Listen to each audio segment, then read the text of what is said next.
आज हम आपके समक्ष फिर से पिछले दिनों का शेष भाग लेकर आए हैं। पिछले दिनों मैंने आपको बताया था कि 80,000 नरेगा मेट की बहाली होने जा रही है। देखिए, बहाली मतलब 80,000 मेट बनाना है पूरे बिहार में। प्रति पंचायत 10 मेट का हिसाब बैठता है और इस परिस्थिति में पूरे बिहार में बहाली करनी है, क्योंकि यह योजना जो है केंद्र सरकार का होता है। मनरेगा केंद्र सरकार की योजना है। पिछले दिनों मैंने आपको बताया था कि इसमें 3 वीडियो बनेंगे।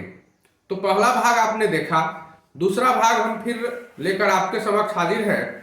इसमें पहले भाग में आपने देखा था कि नरेगा मेट क्या होता है, इसके बारे में समझा, उनको मजदूरी कितने मिलेगी इसके बारे में जाना, मेट के कौन कौन से कार्य होंगे, भर्ती की प्रक्रिया किस प्रकार की होगी और फिर मेट को इससे क्या फायदा होगा, मेट बनने के लिए कौन कौन सी योग्यताओं की आवश्यकता है। तो इनके बारे में आपने इसके पहले वाले भाग में देखा।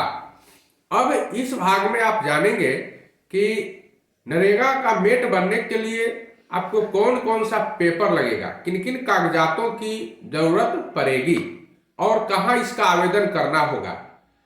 तो आइए सबसे पहले हम जानते हैं कि नरेगा मेट बनने के लिए कौन कौन से दस्तावेज की आवश्यकता होती है।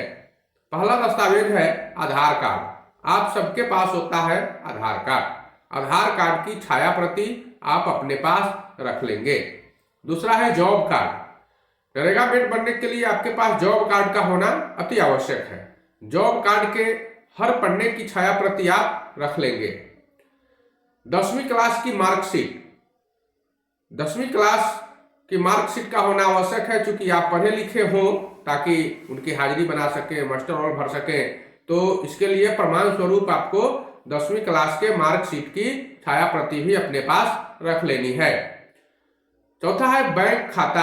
आपके नाम का बैंक में खाता होना चाहिए। आप उस खाता की छाया प्रति भी अपने पास रख लेंगे और पासपोर्ट आकार का एक फोटो रख लेंगे। इन चीजों को एक साथ, फोटो को छोड़कर बाकी सभी चीजों का पीडीएफ फाइल बना लेंगे या फिर जेपीजी फाइल बना लेंगे। वैसे ये ऑफलाइन फॉर्म है, इसलिए आपको फाइल बनाने की आवश्यकता भी यहां नहीं पड़ेगी, क्योंकि आप सबकी एक प्रति छाया प्रति रखेंगे। अब क्या करना है कि आप अपने पंचायत के रोजगार सेवक से संपर्क करेंगे। यह जो प्रक्रिया है, संपूर्ण प्रक्रिया ऑफलाइन है, ऑफलाइन आवेदन करना है। तो आप अपने पंचायत के रोजगार सेवक से संपर्क करेंगे। उनके पास एक फॉर्म मिलेगा, मेट बनने के लिए फॉर्म। उस फॉर्म को भरकर उस पर फोटो साट कर और फिर उसके साथ सभी कागजातों की स्व अभिप्रमाणित छाया प्रति लगाकर उसको अपने वार्ड के वार्ड सदस्य और वार्ड सचिव से हस्ताक्षर करवाकर, अनुशंसित करवाकर रोजगार सेवक के पास जमा कर देंगे या प्रखंड कार्यालय में जाकर कार्यक्रम पदाधिकारी के पास जमा कर देंगे। थोड़ा इसके बारे में भी मैं डिटेल करूंगा बाद में। अंत तक देखेंगे तो सारी प्रक्रियाएं समझ में आ जाएंगी। बीच में छोड़ देंगे तो प्रक्रियाएं अधूरी रह जाएंगी। तो आप जान लें कि नरेगा मेट के लिए जो भी फॉर्म भरना है वह ऑफलाइन फॉर्म भरना है, लेकिन जितने कार्य करने हैं सभी ऑनलाइन करना है। इसके लिए एक ऐप आता है, उस ऐप को अपने मोबाइल में डाउनलोड करेंगे, उससे भी काम करना होता है, या फिर नरेगा के वेबसाइट पर जाकर सीधे उस पर काम करना है। तो इसके लिए ऑनलाइन प्रक्रिया तो है नहीं, सारी प्रक्रियाएं अभी ऑफलाइन आपको आवेदन करना है। पहले आप मेट बनिएगा तब तो कार्य कीजिएगा। अभी तो आप मेट नहीं है, तो आप फॉर्म लाइए रोजगार सेवक से मांग कर और फिर उस फॉर्म को भरिए, फिर जमा कीजिए। नरेगा मेट के लिए जो फॉर्म भरना है तो मैंने इसको कई बार बता दिया कि आपको ये सब कुछ करना है तो पंचायत में जाना है, वहीं से करना है। अब मैं आपको बता दूं कि हर जिले में बहाली जो होगी वह हर जिले में अलग अलग समय में और अलग अलग माह में की जाएगी। मतलब एक साथ पूरे बिहार में बहाली नहीं हो पाएगी। और दूसरी बात है कि जैसा मैंने कहा है कि रोजगार सेवक के पास जाकर आपको फॉर्म लेना है, तो जरूरी नहीं है। कभी कभी कुछ रोजगार सेवक विवाद से बचने के लिए अथवा परेशानी से बचने के लिए यह प्रक्रिया प्रखंड में प्रोग्राम पदाधिकारी अर्थात कार्यक्रम पदाधिकारी के हवाले कर देते हैं। मतलब रोजगार सेवक वहां बहाली प्रक्रिया से अपने आप को अलग कर लेते हैं और तब फॉर्म भी आपको जो प्रखंड में मनरेगा पदाधिकारी अर्थात कार्यक्रम पदाधिकारी होते हैं उन्हीं के पास से मिलेगा। और फिर उस फॉर्म को भरकर सारे कागजातों के साथ लगाकर आप अपने वार्ड के वार्ड सचिव और वार्ड सदस्य से उस पर हस्ताक्षर करवाकर अनुशंसित करवाकर फिर उसको कार्यक्रम पदाधिकारी के पास जमा कर देंगे। तो हर जिले में और हर प्रखंड में प्रक्रियाएं अलग अलग हैं। कहीं कार्यक्रम पदाधिकारी के पास जमा करना है, कहीं रोजगार सेवक के पास जमा करना है, कहीं फर्म रोजगार सेवक के पास मिलेगा तो कहीं फर्म कार्यक्रम पदाधिकारी के पास मिलेगा। कहीं किसी किसी पंचायत में फर्म मिलना शुरू हो गया है, किसी किसी पंचायत में 1-2 माह के बाद मिलेगा, किसी पंचायत में 6 माह के बाद मिलेगा, किसी प्रखंड में प्रक्रिया प्रारंभ हो गई है, किसी प्रखंड में प्रक्रिया को प्रारंभ होने में अभी देर है। इसलिए ऐसा नहीं है कि बिहार में समूचे जगह एक साथ यह प्रक्रिया प्रारंभ हो रही है, इस तरह की कोई बात नहीं है। इसलिए परेशान होने की आवश्यकता नहीं है। आप अपने प्रखंड में जाएंगे, कार्यक्रम पदाधिकारी से संपर्क करेंगे या फिर अपने पंचायत में जाकर रोजगार सेवक से संपर्क करेंगे। हो सकता है उनके पास अभी पत्र नहीं आया होगा, इसलिए वो कहेंगे कि अभी इसके बारे में मुझे जानकारी नहीं है। किंतु एक बात ध्यान रहे कि सभी पंचायतों में जब भी नरेगा मेट की बहाली होगी तो उस पंचायत के मुखिया यह चाहेंगे कि इसमें मेरे सारे अपने आदमी मेट बन जाएं। इसलिए वो यह चाहेंगे कि आपको फर्म मिले ही नहीं और उस परिस्थिति में वो रोजगार सेवक पर दबाव बनाएंगे कि आप किसी को यह जानकारी न दें, आप किसी को फर्म नहीं दें। तो ऐसी परिस्थिति में आप सूचना के अधिकार का इस्तेमाल करते हुए सारी प्रक्रियाओं के बारे में जानकारी प्राप्त कर सकते हैं।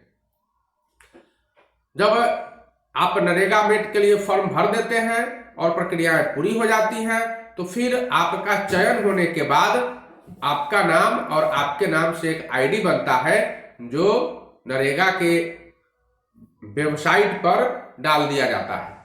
तो आप जब वेबसाइट खोलेंगे उस वक्त तो आप मनरेगा MNREGA मनरेगा आप खोलेंगे, मनरेगा.nic.in मनरेगा.nic.in आप इसको खोलेंगे और खोलने के बाद आप नीचे जाएंगे तो उसमें आपको ऑप्शन मिलता है, वो लिंक होता है आपका।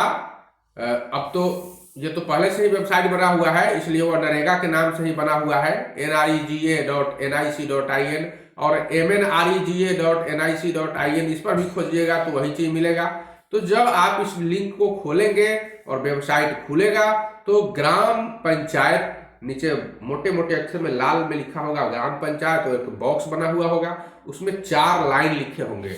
चारों में जो आपको जरूरत है जिस पर क्लिक करने के बाद आप सारी जानकारी प्राप्त कर सकते हैं। आप उस वेबसाइट से यह भी जान सकते हैं कि आपके पंचायत में पिछले साल किस व्यक्ति का कौन सा कार्य मनरेगा से हुआ, किस सड़क की मिट्टी भराई हुई, कहां पर मिट्टी काटा गया, किस पोखर की उड़ाही हुई, कहां पौधारोपण किया गया, किन किन लोगों को रुपया दिया गया, मजदूरी का पैसा किन किन लोगों के खाते में गया।